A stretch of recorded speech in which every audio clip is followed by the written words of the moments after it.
Bonjour et bienvenue sur cette présentation qui vise à vous expliquer plus l'enseignement programmé. Tout d'abord, je vais essayer de définir le terme un peu plus en détail, puis je vais citer les principes de ce type d'enseignement ainsi que les dispositifs d'utilisation. Premièrement, qu'est-ce que l'enseignement programmé? L'enseignement programmé était presque un synonyme de l'enseignement assisté par ordinateur. Les premières tentatives d'utilisation de l'ordinateur reposent sur les théories behavioristes. Cet enseignement ressemble à la pédagogie par objectif, cependant le degré de détail est plus élevé. Pour plus de détails, dans l'enseignement programmé, les unités d'instruction sont très courtes et les questions auxquelles l'apprenant doit répondre sont simples. Dans ce type d'enseignement, les connaissances sont décomposées en unités élémentaires. Elles suivent un enchaînement précis fixé à l'avance. Ainsi, le scénario pédagogique est totalement anticipé. L'enseignement programmé ou l'apprentissage par conditionnement consiste à associer des conduites à d'autres conduites innées ou préalablement acquises. Cette association se fait par un renforcement systématique. Le feedback ou renforcement doit être immédiat et si possible positif. L'apprentissage est découpé en unités élémentaires, chaque unité étant associée à une activité de l'apprenant. Ce découpage augmente les chances d'un renforcement positif du comportement de l'apprenant. L'acquisition des connaissances est vérifiée grâce à un questionnement de l'apprenant. Tant que ce dernier n'a pas répondu correctement, il ne peut poursuivre la formation. Pour les principes, alors l'enseignement programmé est une méthode pédagogique systématique reposant sur des bases expérimentales. Cette méthode repose sur les 5 principes suivants. Le premier principe, c'est la réponse effective. Alors l'élève à chaque étape peut donner une réponse dont la nature diffère selon le type de programme.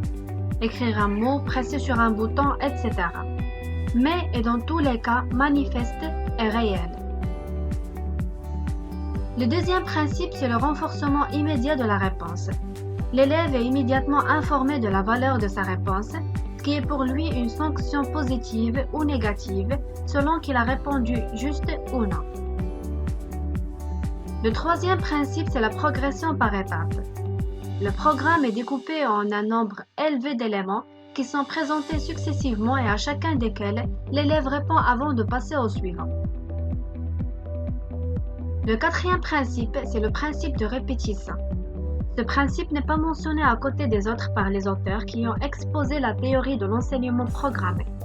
Cependant, tous les programmes comportent la répétition des acquisitions nouvelles et des retours aux informations qui ont été présentées plus ou moins longtemps auparavant.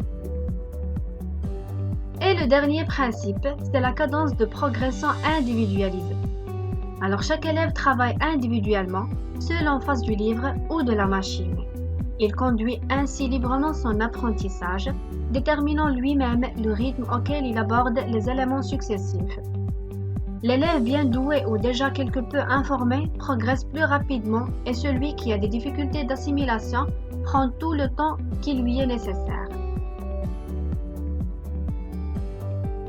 Pour les dispositifs d'utilisation, alors dans la mise en œuvre des principes ci-dessus, il faut distinguer les programmes et les dispositifs de présentation des programmes appelés dispositifs d'auto-instruction. Ces dispositifs sont de deux types, les machines à enseigner et les livres programmés. Commençons par la machine à enseigner. Alors les fonctions de base qu'assument ces machines sont les suivantes. Elles continuent le programme, elles assurent la présentation de ces éléments. Cette présentation est faite élément par élément. Elle donne la possibilité à l'élève de fournir sa réponse. Elle présente la réponse correcte.